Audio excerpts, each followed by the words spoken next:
السلام علیکم ورحمۃ اللہ وبرکاتہ۔ الحمدللہ رب العالمین والصلاۃ والسلام علی رسول اللہ، اشہد ان لا الہ الا اللہ واشہد ان محمدا عبدہ ورسولہ، اما بعد۔ اعوذ باللہ من الشیطان الرجیم، بسم اللہ الرحمن الرحیم۔ قال اللہ تعالی فی کلامہ المجید والفرقان الحمید، ومن کفر فإن ربی غنی کریم۔ معزز سامعین کرام، اسلامی خواتین، دینی و اسلامی بھائیوں اور بہنوں، آج کا جو ہمارا ٹاپک ہے وہ موضوع ہے استقبال رمضان، جس کو آپ دوسرے الفاظ میں یہ بھی کہہ سکتے ہیں کہ کیف نستقبل رمضان، ہم رمضان کا استقبال کیسے کریں۔ قرآن کریم کی ایک آیت کا ٹکڑا آپ کے سامنے تلاوت کیا ہوں، اسی آیت کریمہ کی تشریح اور تھوڑی سی ترجمانی آپ کے سامنے پیش کر کے بات کو میں تھوڑا سا آگے بڑھانے کی کوشش کروں گا۔ جب آپ قرآن حکیم کا مطالعہ کریں گے، قرآن حکیم کے اندر اللہ تبارک و تعالیٰ کے بہت سارے اوصاف کا تذکرہ آپ کو ملے گا۔ سورۃ الفاتحہ آپ اٹھائیں گے، جب سورۃ الفاتحہ کے اندر اللہ کی ایک صفت آپ کو ملے گی، الحمدللہ رب العالمین، اللہ کی صفت ملے گی آپ کو، ربوبیت، رب ہونا۔ اور آگے بڑھیں گے الرحمن الرحیم، اللہ کی صفت آپ کو ملے گی رحمان اور رحیم۔ ایسے قرآن کے اندر بہت سارے مقامات پر اللہ کے بہت سارے اوصاف کا تذکرہ آپ کو ملے گا۔ کہیں آپ کو ملے گا کہ اللہ تواب ہے، کہیں ملے گا اللہ غفار ہے، کہیں ملے گا اللہ غفور ہے، اللہ کی بہت ساری صفات کا ذکر آپ کو ملے گا۔ سورۃ النمل کی آیت نمبر 40 کا جو ٹکڑا میں نے آپ کے سامنے پڑھا ہے، اس کے اندر اللہ کی دو صفات کا تذکرہ ہے۔ اللہ نے فرمایا کہ ومن کفر، جس نے اللہ کی نافرمانی کی، جس نے اللہ کی ناشکری کی، جس نے اللہ تبارک و تعالیٰ کے ساتھ کفر کیا، فإن ربی، اے نبی آپ اعلان کر دیجئے کہ اللہ تبارک و تعالیٰ غنی کریم، اللہ غنی ہے، اللہ کریم ہے۔ یہاں اللہ کی دو صفات کا تذکرہ ہے۔ پہلی صفت یہ ہے کہ اللہ غنی ہے، اللہ بے نیاز ہے۔ جو بھی انسان اللہ کی نافرمانی کرتا ہے، اللہ تبارک و تعالیٰ سے بغاوت کر رہا ہے، تو وہ ہرگز یہ نہ سمجھے کہ اس کی ناشکری، اس کا اللہ سے بغاوت کرنا، اس کا اللہ تبارک و تعالیٰ کے احکام کے خلاف چلنا، یہ اللہ تبارک و تعالیٰ کی سلطنت یا بادشاہت میں کسی بھی قسم کی کوئی کمی کرنے والی چیز ہے۔ یا ایسے ہی ایک انسان اگر اللہ تبارک و تعالیٰ کی عبادت کرنے والا ہے، نمازوں کا پابند ہے، روزے کا پابند ہے، تہجد کا پابند ہے، مختلف قسم کی عبادتیں اس کے ہاں پائی جا رہی ہیں، لیکن یہ انسان اپنے ذہن و دماغ کے اندر گمان تک اور خیال تک نہ لائے کہ وہ اللہ کی عبادت کر کے اللہ کی سلطنت میں، اللہ کی بادشاہت میں، اللہ کی ربوبیت میں، اللہ کی الوہیت میں کسی قسم کا اضافہ کرنے والا ہے۔ اللہ غنی ہے، اللہ بے نیاز ہے، اللہ کو ہماری عبادتوں کی کوئی ضرورت نہیں ہے۔ اور اس کے بعد دوسری صفت اللہ کی بیان کی گئی، اللہ کریم ہے۔ کریم کا معنی کیا ہے بھائی؟ امام سعدی رحمہ اللہ اس آیت کریمہ کی تفسیر میں کریم کی وضاحت کرتے ہوئے کہتے ہیں کہ اللہ کثیر الخیر، اللہ تبارک و تعالیٰ بہت زیادہ خیر والا ہے، بہت زیادہ فضل و احسان والا ہے، اور اس کا جو فضل ہے، اس کا جو احسان ہے، وہ یعم المؤمن والکافر، ایمان والے شخص کے لیے بھی ہے اور اہل کفر کے لیے بھی ہے، کافروں کے لیے بھی ہے۔ اللہ کریم ہے، اللہ کی ذات کرم کرنے والی ہے، اللہ کی ذات احسان کرنے والی ہے، اللہ کی ذات فضل کرنے والی ہے۔ اللہ کے جہاں بہت سارے احسانات ہیں، بہت سارے جہاں فضل ہیں، ان میں سے ایک بہت بڑا فضل، ایک بہت بڑا احسان یہ ہے کہ اللہ تبارک و تعالیٰ نے سال کے 12 مہینوں میں سے ایک مہینہ اسپیشل طور پہ اہل ایمان کو، مسلمانوں کو ایسا عطا کیا ہے، جو مہینہ اپنے دامن کے اندر نہ جانے کتنی قسم کی رحمتیں اور برکتیں سمے ہوئے ہیں۔ وہ مہینہ ماہ رمضان، اس کا نام ضرور ہے، لیکن حقیقت میں وہ مہینہ ماہ غفران ہے۔ اس مہینے کے اندر ایسی ایسی عبادتیں اور ایسے چانس اللہ نے دے دیے ہیں کہ اگر بندہ صحیح طریقے سے اس مہینے کو گزار لے، صحیح معنوں میں اس کا اپنی زندگی کے اندر اس کو اپلائی کرے، تو انشاءاللہ اس کی ہدایت کے لیے اور اس کے مستقبل کے لیے اور آخرت کے لیے چیزیں انشاءاللہ بہت ہی مفید اور فائدہ مند ہوں گی۔ سوال یہ پیدا ہوتا ہے کہ اللہ کا ایک بہت بڑا کرم رمضان ہے، رمضان کا مہینہ چند ایام کے بعد ہمارے درمیان آنے والا ہے۔ سوال یہ ہے کیف نستقبل رمضان، ہاؤ ٹو ویلکم رمضان، رمضان کا استقبال کیسے کریں، رمضان کو خیر مقدم کیسے کریں۔ اس تعلق سے 10 پوائنٹ میں آپ کے سامنے رکھوں گا۔ وقت چونکہ بڑا مختصر ہے، لیکن وقت کی رعایت کرتے ہوئے انشاءاللہ مختصر انداز میں 10 پوائنٹ کی وضاحت آپ کے سامنے کرنے کی کوشش کروں گا۔ سب سے پہلی بات یہ ہے استقبال رمضان کے تعلق سے، ادراک و عظمت رمضان۔ آپ رمضان کا استقبال کرنا چاہتے ہیں، سب سے پہلی چیز آپ کو یہ سمجھنی ہوگی اور آپ کو یہ جاننے کی کوشش کرنی ہوگی کہ رمضان ہے کیا چیز، رمضان کی عظمت کیا ہے، رمضان کی فضیلت کیا ہے۔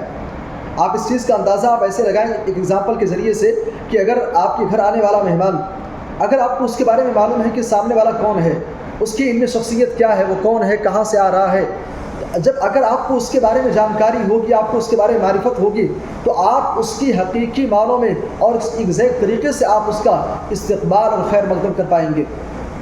لیکن ایک آنے والا مہمان، ہمیں اس کے بارے میں پتہ نہیں ہے، وہ کون ہے، کیا ہے، اس کی شخصیت کیا ہے، وہ کہاں سے تعلق رکھتا ہے، کیا ہے، ہمیں اس کے بارے میں جانکاری نہیں ہے، تو ہم حقیقی معنوں میں صحیح طریقے سے اس کا استقبال، اس کی خاطرداری، اس کی مہمان نوازی نہیں کر پائیں گے۔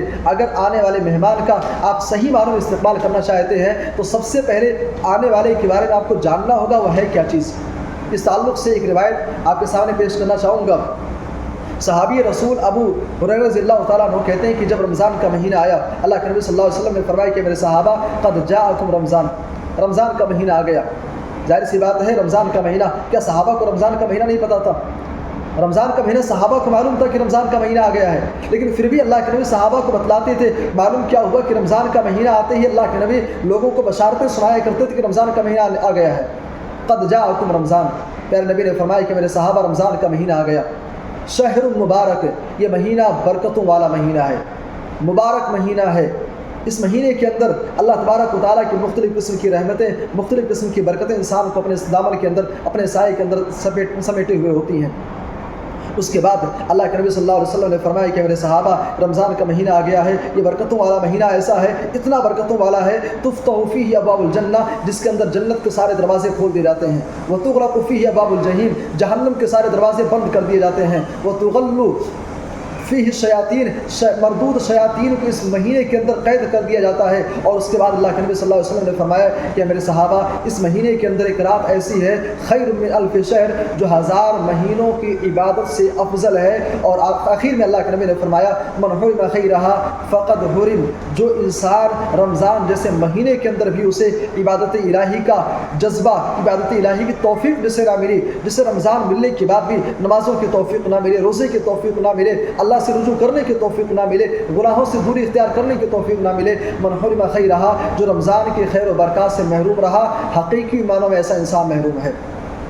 اس حدیث میں آپ غور کریں، ادراک عظمت رمضان، پیارے نبی صلی اللہ علیہ وسلم صحابہ کرام کو سب سے پہلی چیز رمضان کے آنے کے بعد رمضان کی عظمت، رمضان کی اہمیت، رمضان کی فضیلت، رمضان ہے کیا چیز، اللہ کے نبی صلی اللہ علیہ وسلم صحابہ کو اس کے بارے میں بتلاتے تھے۔ لہٰذا استقبال رمضان کے تعلق سے سب سے پہلی بات ہمیں یہ سمجھنی ہوگی کہ آنے والا مہینہ بڑا ہی معزز مہینہ ہے، بڑا ہی خیر و برکت والا مہینہ ہے، بہت ہی اہم ہے، بہت ہی اہمیت کا حامل ہے۔ جب اس کی اہمیت کو ہم سمجھیں گے تبھی ہم اس کی قدر کر پائیں گے، تبھی ہم اس سے فائدہ اٹھا پائیں گے۔ یہ پہلی چیز ہے۔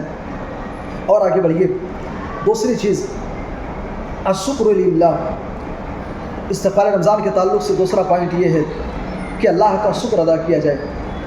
ظاہر سی بات رمضان کا ملنا یہ صرف نعمت ہی نہیں ہے بلکہ یہ بہت بڑی نعمت ہے۔ ابن رجب حنبلی رحمہ اللہ کہتے ہیں کہ ہذہ نعمت عظیمہ، رمضان کا ملنا یہ اللہ کی بہت بڑی نعمت ہے، بہت بڑی نعمت ہے۔ اور ایک ایمان والے شخص کی پہچان اللہ کے نبی صلی اللہ علیہ وسلم نے جو بتلائی ہے وہ پہچان یہی ہے، عجبا لامر المؤمن، اللہ کے نبی نے فرمایا کہ ایک ایمان والے شخص کا معاملہ بڑا بہترین ہے، بڑا شاندار ہے، بڑا نرالا معاملہ ہوتا ہے۔ ایمان والے کا معاملہ یہ ہوتا ہے ان اصابتہ سراء شکر، اگر ایمان والے شخص کی زندگی کے اندر خوشی آتی ہے، خوشی کے ایام آتے ہیں تو ایمان والا شخص اللہ تبارک و تعالیٰ کا شکر ادا کرتا ہے۔ معلوم یہ ہوا کہ نعمت ملنے کے بعد شکر الہی، شکر بجا لانا، یہ ایمان والے شخص کی پہچان ہے۔ لہٰذا استقبال رمضان کے تعلق سے دوسری چیز یہ ہے کہ یہ مہینہ ہم کو ملنے والا ہے، جب رمضان کا یہ مہینہ ملے تو ہم اللہ کا شکر ادا کریں۔ پھر سوال یہ پیدا ہوتا ہے ما معنی الشکر، what is the meaning of شکر، شکر کا معنی کیا چیز ہے بھائی؟ بارہا تقریروں میں، جمعہ کی خطبات میں آپ سنتے رہتے ہیں شکر ادا کرو، شکر ادا کرو۔ شکر کہتے کس کو ہیں؟ ایک رائٹر گزرے ہیں جمال الدین قاسمی، جمال الدین قاسمی اپنی کتاب تفسیر القاسمی کے اندر شکر کا معنی نقل کرتے ہوئے کہتے ہیں کہ شکر کا جو معنی ہے یہ دراصل 5 چیزوں پر منحصر ہے، یعنی شکر جو ہے یہ 5 چیزوں پر اس کی بیس ہے، 5 اس کی بنیادیں ہیں، اس کی بنیاد اور اس کے 5 پلر ہیں۔ پہلی چیز یہ ہے، اگر آپ یہ کہتے ہیں، اگر آپ سے یہ کہا جائے کہ آپ اللہ کا شکر ادا کریں تو اس کا معنی یہ ہے خضوع الشاکر للمشکور، خضوع الشاکر للمشکور، جو نعمت آپ کو ملی ہے اس نعمت کو استعمال کرتے ہوئے آپ کے اندر عاجزی اور انکساری ہونی چاہیے۔ فار ایگزامپل آپ کو اللہ نے دولت سے نوازا ہے، آپ صاحب مال و دولت آپ ہیں، اللہ نے دولت سے آپ کو نوازا ہے. اب اس دولت کا شکر ادا کرنے کا معنی یہ ہے خضوع الشاکر للمشکور، یعنی اس مال کا آپ اس طور پر استعمال کریں کہ آپ کے اندر عاجزی ہو، انکساری ہو، تکبر اور گھمنڈ آپ کے اندر نہیں پائی جانی چاہیے. لیکن معاملہ کیا ہے بھائی ہمارے سماج کا معاملہ کیا ہے؟ کریم عاجز نے بڑا بہترین شعر انہوں نے کہا تھا، وہ مصر آپ کے سامنے ہونا چاہیے. وہ کہتے ہیں کہ چلنا ذرا آیا ہے تو اترائے چلو ہو، چلنا ذرا آیا ہے تو اترائے چلے ہو. خضوع الشاکر للمشکور، شکر الہی کے اندر یہ چیز داخل ہے کہ اس نعمت کا استعمال کرتے ہوئے آپ کے اندر عاجزی اور انکساری پائی جانی چاہیے. دوسری چیز یہ ہے حب لہ، جو نعمت آپ کو مل رہی ہے، رمضان آپ کو مل رہا ہے، تو رمضان کے تئیں آپ کے دل کے اندر محبت ہونی چاہیے. اعتراف ہو، اس نعمت کا اعتراف ہونا چاہیے، نعمت آپ کو مل رہی ہے. والثناء علیہ، اس نعمت پر اللہ کی حمد و ثنا بیان ہونی چاہیے. اور اسی طریقے سے وَأَلَّا يَسْتَعْمِلَهَا فِي مَا يَكْرَهُ، اور نعمت پر شکر الہی کا معنی یہ ہے کہ اس نعمت کا صحیح جگہ پر استعمال کیا جائے، لا یعنی چیزوں پر استعمال نہ کیا جائے. تو شکر الہی ہمیں کرنی ہے. شکر الہی کا معنی کیا ہے وہ بھی آپ کے سامنے بیان کر دیا گیا. اور آگے بڑھیے. تیسرا پوائنٹ یہ ہے اخلاص النیہ، یا آپ یہ بھی کہہ سکتے ہیں کہ سلامت الصدور. استقبال رمضان کے تعلق سے تیسری چیز یہ ہے کہ آپ رمضان کا استقبال اس انداز میں کریں کہ آپ کا دل بالکل صاف ستھرا ہونا چاہیے. دنیا کے اندر آپ دیکھتے ہیں کہ جب ہمارے یہاں کوئی مہمان آتا ہے تو ہماری خواہش کیا ہوتی ہے کہ بھائی گھر کو صاف کر لیا جائے، کپڑا صاف ستھرا ہو، اچھا لباس ہم پہن کر کے استقبال میں رہتے ہیں. یعنی دنیا کے اندر اگر کوئی مہمان آتا ہے تو اس مہمان کی آمد کا، اس کے استقبال کا تقاضا یہ ہے کہ ہمارا لباس صاف ہو، ہم صاف ستھرے ہوں، ہم غسل کر کے نہا دھو کر کے اچھے سے ہم فریش ہو کر کے بیٹھیں. دنیا کے مہمان کی آمد کا یہ تقاضا ہے. لیکن رمضان کی آمد کا تقاضا کیا ہے؟ آئیے ذرا اس کو دیکھتے ہیں.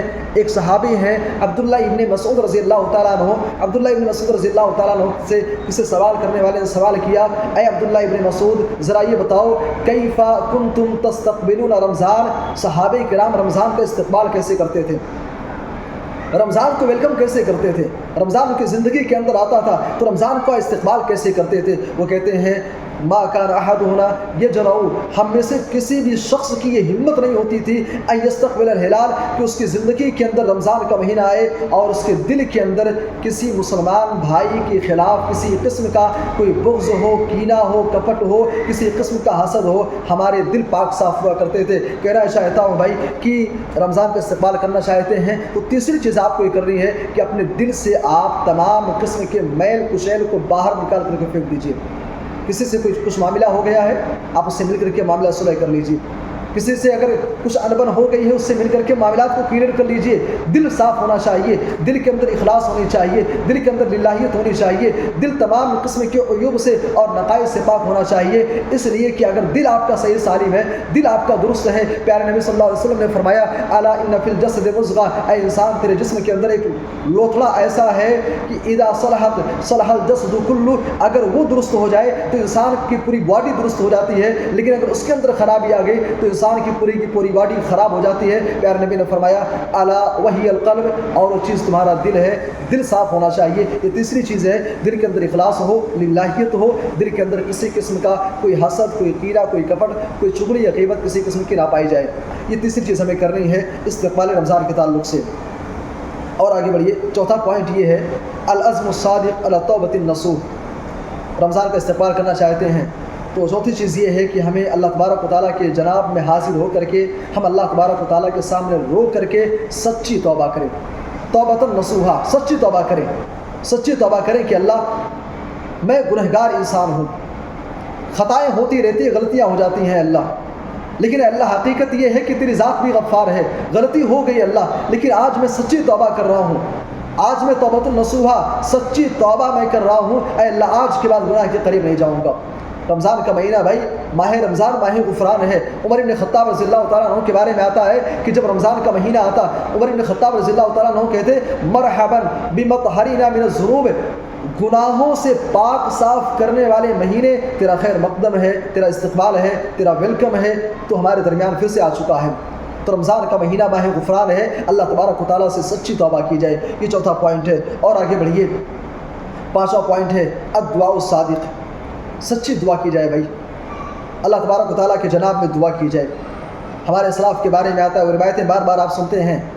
معلّہ ابن فضل رحمہ اللہ کہتے ہیں کہ ہمارے اسلاف کا معاملہ یہ تھا، اسلافی امت کا طریقہ یہ تھا کہ ہمارے اسلاف 6 ماہ تک یدعون 6 اشہر، 6 ماہ تک اللہ تبارک و تعالیٰ سے دعائیں کیا کرتے تھے، ان یبلغہم رمضان، کہ اللہ تم کو رمضان کا مہینہ دے دے، رمضان کے مہینے تک ان کو زندہ رکھے۔ اور جب رمضان کا مہینہ گزر جاتا تو 6 ماہ تک اللہ سے دعائیں کرتے تھے، اے اللہ جو عبادتیں ہم نے رمضان کے مہینے کے اندر کی ہے تو ان کو شرف قبولیت سے نواز، ان عبادتوں کو قبول فرما لے۔ تو ہمارے اسلاف کا وتیرہ یہ تھا، ہمارے اسلاف کا طریقہ یہ تھا کہ ہمارے اسلاف رمضان کے پانے کی اللہ تبارک و تعالیٰ سے دعائیں کیا کرتے تھے۔ رمضان کا مہینہ بھی قریب ہے، ہم میں سے کسی کو نہیں معلوم بھائی کون رمضان میں رہے گا کون نہیں رہے گا، نہیں معلوم ہے۔ آج میں آپ کے سامنے درس دے رہا ہوں، کیا پتہ آنے والے کل صبح میں میرے ساتھ کیا حادثہ پیش آ جائے، کیا پتہ کل صبح زندگی تمام ہو جائے، کوئی بھروسہ نہیں بھائی، نہ آپ کی زندگی کا بھروسہ، نہ میری زندگی کا بھروسہ، کوئی بھروسہ نہیں ہے۔ ہمیں اللہ تبارک و تعالیٰ سے دعائیں کرنی چاہیے کہ اللہ تو ہمیں رمضان کا مہینہ عطا کر۔ سامعین کرام، یہ 5ویں چیز ہے الدعا، ہمیں دعا کرنی چاہیے۔ اسی طریقے سے 6ٹھی چیز یہ ہے تعبید النفس علی اعمال رمضان۔ 6ٹھا کام ہمیں یہ کرنا ہے استقبال رمضان کے تعلق سے کہ ہم اپنے نفس کو خیر کے کاموں کا عادی بنائیں، اچھے کاموں کا اپنے آپ کو عادی بنائیں۔ اللہ کے نبی صلی اللہ علیہ وسلم کی زندگی کا آپ مطالعہ کریں گے اور روایت سے بخاری وغیرہ کی بارہا آپ نے سنی ہوگی کہ اللہ کے نبی صلی اللہ علیہ وسلم سال کے 12 مہینوں میں سے رمضان کے علاوہ سب سے زیادہ اگر کسی مہینے کا روزہ رکھتے تھے تو شعبان کا مہینہ تھا۔ سوال یہ پیدا ہوتا ہے کہ اللہ کے نبی شعبان کے مہینے کا روزہ کیوں رکھتے تھے، اس کے اسباب کیا تھے، وجوہات کیا تھے، اس کی حکمتیں کیا تھی بھائی؟ اس کی ایک بہت بڑی حکمت جو محدثین نے شارحین حدیث نے بیان کی ہے، ایک بہت بڑی حکمت یہ تھی، دراصل اللہ کے نبی صلی اللہ علیہ وسلم اپنے آپ کو ماہ رمضان کے لیے تیار کرتے تھے، ماہ رمضان کے لیے تیار کرتے تھے۔ چونکہ ہوتا یہ ہے کہ ایک انسان کے اوپر اگر ڈائریکٹ انسان کسی چیز کے اندر داخل ہوتا ہے یا کوئی کام کرنا شروع کرتا ہے تو اسٹارٹنگ میں اسے پرابلمس اسے فیس کرنے ہوتے ہیں۔ اگر ڈائریکٹ انسان کسی چیز کے اندر انٹر کرتا ہے تو اسے اسٹارٹنگ میں پریشانیاں آتی ہیں بھائی، وہ صحیح معنوں میں صحیح طریقے سے کام نہیں کر پاتا ہے۔ لیکن دراصل اگر رمضان کے آنے سے پہلے اللہ کے نبی صلی اللہ علیہ وسلم شعبان کے مہینے میں گویا کہ اپنی ہیبٹ اور عادت بنایا کرتے تھے کہ شعبان کے مہینے میں روزہ رکھ کر کے رمضان کے لیے تیار کرتے تھے۔ پیارے نبی کا یہ عمل ہمیں بتاتا ہے تعبید النفس علی اعمال رمضان، رمضان کے اندر جو عبادتیں کرنی ہیں، جو اعمال انجام دینے ہیں، ان چیزوں کا اپنے نفس کو عادی بنایا جائے، اپنے آپ کو اس کے لیے تیار کیا جائے، پریکٹس کی جائے۔ اور میں آپ کو یہ چیز بتاؤں، میرے ایک استاد ہیں، ان کا معاملہ یہ ہے، آپ کو جان کر کے حیرت ہوگی، اللہ جزائے خیر دے ان کو، رمضان آنے سے پہلے شعبان کے مہینے میں بالخصوص رمضان میں تراویح کی نماز پڑھی جاتی ہے، تراویح کی نماز کی وہ پریکٹس کرتے ہیں، پریکٹس اس انداز میں کرتے ہیں کہ رمضان آنے سے پہلے شعبان ہی کے مہینے سے نفل نماز میں 2 رکعت نماز میں 1 پارہ قرآن کے پڑھنے کا اہتمام کرتے ہیں۔ اس سے ہوتا یہ ہے کہ قرآن حفظ بھی ہو جاتا ہے، پختگی آ جاتی ہے، دوسرا ایک انسان رمضان کے لیے تیار ہو جاتا ہے۔ بہرحال تعبید النفس علی اعمال الخیر، رمضان کے اندر جو خیر کے کام انجام دیے جاتے ہیں اس کے لیے نفس کو تیار کیا جائے، یہ 6ٹھا کام کرنا ہے۔ 7ویں چیز یہ ہے التعلم لاحکام رمضان، رمضان کے احکام و مسائل کو سیکھا جائے۔ ظاہر سی بات ہے، آپ کوئی کام کر رہے ہیں، اگر آپ اس کے بارے میں نالج نہیں ہے آپ صحیح طریقے سے نہیں کر پائیں گے آپ کبھی۔ آپ کو اگر میڈیکل اسٹور پر بیٹھا دیا جائے، آپ کو اگر دواؤں کی نالج نہیں ہے، آپ کو اگر دواؤں کے نیم آپ کو نہیں پتہ ہیں، دوا کس کو کیا دینی ہے کس کو کیا نہیں دینی ہے آپ کو نہیں معلوم بھائی، بخار کی دوا کیا ہے، سر درد کی دوا کیا ہے، آپ کو معلوم ہی نہیں ہے، تو ظاہر سی بات ہے آپ اس کام کو صحیح طریقے سے آپ نہیں کر پاؤ گے، آپ نہیں کر سکتے ہو۔ یہی معاملہ رمضان کا ہے، رمضان کے اندر جو عبادتیں آپ انجام دیتے ہیں، چاہے وہ روزہ ہے، چاہے وہ تراویح کی نماز ہو، چاہے وہ افطار ہو، سحری ہے، اور بھی جو دیگر عبادتیں ہیں، صدقات و خیرات ہیں، جب تک آپ ان چیزوں کی معرفت حاصل نہیں کرو گے آپ صحیح معنوں میں فائدہ نہیں اٹھا سکتے ہو۔ اور اس کو ایک موٹی سی مثال آپ اپنے سامنے آپ رکھیں، بار بار میں مثال دیتا ہوں، جیسے آپ کو بہار سے اگر بامبے آنا ہے، اگر آپ کو روٹ پتہ ہے، مجھے بہار سے اپنے گھر سے نکل کر کے مجھے پٹنہ جانا ہے، پٹنہ سے کون سی ٹرین پکڑنے ممبئی کے لیے، پلیٹ فارم پہ کس پلیٹ فارم پہ آئے گی، ساری چیزیں آپ کو معلوم ہے، آپ بڑی آسانی کے ساتھ آ سکتے ہو۔ لیکن اگر آپ کو معلوم نہیں ہے ظاہر سی بات آپ پہنچو گے لیکن پریشانیوں کا سامنا کرنا پڑے گا، آپ کو پریشان ہوگے۔ بہرحال التعلم لاحکام رمضان، رمضان آنے سے پہلے کم از کم رمضان کے احکام مسائل کے اوپر لکھی گئی کوئی کتاب کا آپ مطالعہ کر لیں، کوئی رسالہ آپ پڑھ لیں، کسی عالم دین کا بیان آپ سن لیں، یوٹیوب پر جا کر کے موبائل فون آپ کے پاس موجود ہے، جو معتبر علماء ہیں، معتبر علماء کی تقریریں، ان کے بیانات رمضان کے تعلق سے جو موجود ہیں آپ ان کو سن لیں۔ ہر کسی کو نہیں سننے کا، ایرے غیر نتو خیرے کو نہیں، ہر کسی کو سننے جائیں گے، ڈاکٹر کو سنیں گے، انجینئر کو سنیں گے، ایڈوکیٹ کو سنیں گے، پھر معاملہ کیا ہوگا بھائی؟ ہم تو ڈوبے تھے صنم تم کو بھی لے ڈوبیں گے، ہم تو ڈوبے تھے صنم تم کو بھی لے ڈوبیں گے، وہ خود بھی آئیں گے اور تم کو بھی لے ڈوبیں گے۔ بہرحال کہنے کا مطلب یہ ہے کہ رمضان کے آنے سے پہلے آپ رمضان کے مسائل کو سیکھ لیں تاکہ رمضان سے حقیقی معنوں میں آپ لطف اندوز ہو سکیں، حقیقی معنوں میں رمضان سے آپ فائدہ اٹھا سکیں۔ یہ 7ویں چیز تھی، اور آگے بڑھیے۔ 8ویں چیز یہ ہے ترتیب الاوقات۔ آپ رمضان کے مہینے آنے سے پہلے آپ ٹائم ٹیبل بنائیے، ٹائم مینجمنٹ۔ آپ ٹائم کو مینیج کیجیے کہ 24 گھنٹے ہوں گے، 30 دن ہیں، 30 ایام ہوں گے، 30 دنوں کے اندر مجھے کیا کرنا ہے، 24 گھنٹے کے اندر مجھے کتنا سونا ہے، کتنی تلاوت کرنی ہے، کتنے نوافل پڑھنے ہیں، کتنے صدقات و خیرات کرنے ہیں، اس کا ایک ٹائم ٹیبل ہونا چاہیے۔ ہوتا یہ ہے کہ ہمارے سماج کا المیہ یہ ہے، اور بالخصوص اب شہروں کا معاملہ کیا اللہ بہتر جانے، لیکن گاؤں دیہات جہاں میں نے مشاہدہ کیا ہے وہاں ہوتا کیا ہے بھائی؟ صاحب فجر کی نماز پڑھے، سحری کھائے، فجر کی نماز پڑھے اور نماز پڑھ کر کے پھر سو گئے، دوبارہ کب اٹھتے ہیں؟ پھر ظہر کی نماز کے لیے۔ اچھا ظہر کی نماز پڑھے، پھر ظہر کی نماز پڑھ کر کے پھر سو گئے عصر کی نماز کے لیے، پھر عصر کی نماز کے لیے اٹھے، عصر کی نماز کے بعد پھر افطاری کی تیاری ہونے لگی، افطاری کی، افطاری کرنے کے بعد پھر ہوٹل بازی ہوئی عشاء تک ہوٹل بازی کرنے کے بعد دل نے چاہا تو تراویح پڑھ لی، دل نے نہیں چاہا تو اس کے بعد پھر جا کر کے موبائل فون پر گھس گئے، اور اس کے بعد پھر سحری تک کا معاملہ ایسا ہی ہوتا ہے۔ بہرحال کہنے کا مطلب یہ ہے رمضان ایک بہت بڑی نعمت ہے بھائی، یہ نعمت آپ کو مل رہی ہے، آپ ٹائم مینیج کریں۔ ٹائم جب تک مینجمنٹ آپ کا صحیح نہیں ہوگا، ٹائم مینیج آپ نہیں کریں گے، آپ حقیقی معنوں میں فائدہ نہیں اٹھا سکتے ہیں، آپ لاس میں جائیں گے۔ بہرحال یہ 8ویں چیز تھی، ترتیب الاوقات، ٹائم ٹیبل آپ بنائیے۔ 9ویں چیز ہے التسوق قبل رمضان۔ رمضان آنے سے پہلے آپ تسوق بازی کر لیجئے۔ یہ تسوق بازی کیا چیز ہے؟ تسوق بازی، رمضان آنے سے پہلے آپ تسوق بازی کیجیے، یعنی رمضان کے آنے سے پہلے آپ شاپنگ کر لیجئے۔ شاپنگ وغیرہ کا جو بھی معاملہ ہے، جو چیزیں خریدنی ہیں آپ کو، عید وغیرہ کے لیے کپڑے لینے ہیں، جو بھی چیزیں ہو سکتی ہیں، وہ ساری کی ساری چیزیں رمضان سے پہلے آپ خرید لیں بھائی۔ ہمارے سماج کا معاملہ یہ ہے، ہمارا معاملہ کیا ہے کہ ہم رمضان کے آنے کے بعد ہماری شاپنگ تو رمضان میں ہوتی ہے، اور بالخصوص سب سے بڑا المیہ تو یہ ہے کہ رمضان کے جو آخر کے جو 10 ایام ہیں، جن کے بارے میں اللہ کے نبی نے فرمایا خیر من الف شہر، ان راتوں کی عبادت 1000 مہینے کی عبادت سے بہتر ہے۔ آخر کے 10 ایام میں جن میں اللہ کے نبی صلی اللہ علیہ وسلم خصوصی طور پہ اور دنوں کے مقابلے میں عبادت کا زیادہ اہتمام کیا کرتے تھے، رمضان کے آخر کے 10 ایام میں خصوصی طور پہ ہم شاپنگ کرتے ہیں بھائی۔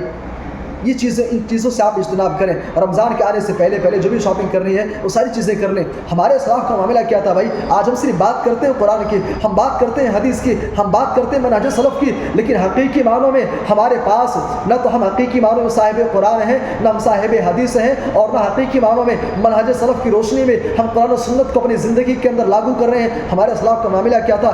بعض اسلاف کے بارے میں آتا ہے اغلق تجارت ہو، رمضان کے مہینے کے اندر اپنی تجارت کو بند کر دیا کرتے تھے، کہتے تھے رمضان کا مہینہ آ گیا، قرآن کا مہینہ ہے، قرآن سمجھنے کا مہینہ ہے، قرآن پڑھنے کا مہینہ ہے، رب سے قریب ہونے کا مہینہ ہے، اپنی تجارت کو بند کر دیا کرتے تھے۔ میں ہرگز یہ نہیں کہوں گا کہ آپ جو آپ کا ذریعہ معاش ہے، روزی روٹی آپ اس کو بند کر دیں، ہرگز آپ بند نہ کریں، لیکن کم از کم یہ چیز آپ کریں، شاپنگ وغیرہ کا جو معاملہ ہے پہلے کر لیں، ٹائم ٹیبل آپ کے پاس ہونا چاہیے۔ بہرحال یہ 9ویں چیز ہے التسوق قبل رمضان، رمضان آنے سے پہلے شاپنگ کر لیں۔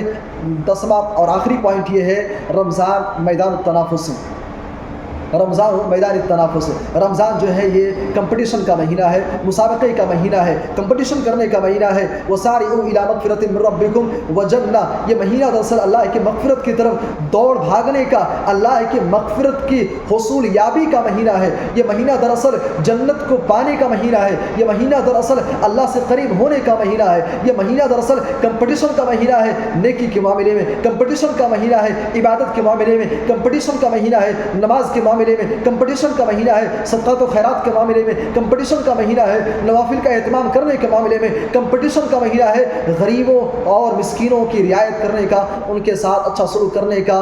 رمضان جو ہے یہ تنافس کرنے کا، کمپٹیشن کرنے کا مہینہ ہے۔ ایک آخری بات بیان کر کے بات ختم کرنا چاہوں گا۔ ایک عالم گزرے ہیں امام حسن بصری رحمہ اللہ، امام حسن بصری رحمہ اللہ کے تعلق سے ابو حامد غزالی رحمہ اللہ اپنی کتاب احیاء علوم الدین کے اندر لکھتے ہیں کہ امام حسن بصری رحمہ اللہ ایک دفعہ ان کا گزر چند نوجوانوں کے پاس سے ہوا جو راستے پر کنارے بیٹھے ہوئے تھے، یہ ضحکون آپس میں ہنسی مذاق کر رہے تھے۔